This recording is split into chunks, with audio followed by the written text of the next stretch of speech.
Hi, நான் உங்கள் ஆரா அக்கு ஹீலர் அபுபக்கர். இப்போ பார்த்தீங்கன்னா மழை சீசனாக இருக்குது.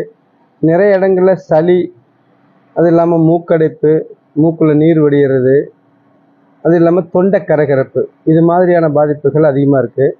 அதுக்கு என்ன பண்ணலான்னு பார்ப்போம். மூக்கில் நீர் வடிந்தால் என்ன செய்வது?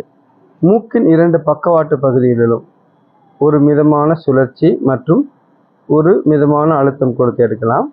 மூக்கில் நீர் வடிகிறது, மூக்கடைப்பு சரியாகும். அதே மாதிரி நம்முடைய மணிக்கட்டு ரேகைக்கு மேலே, கட்டை விரலுக்கு கீழே ஒரு பள்ளம் இருக்கும். இந்த மணிக்கட்டு ரேகையில் அமைந்திருக்கக்கூடிய இந்த பாயிண்ட் அழுத்தி கொடுத்தீங்கன்னா சளி மற்றும் சளி தொந்தரவுகள், இருமல் போன்ற பிரச்சனைகள் தீரும்.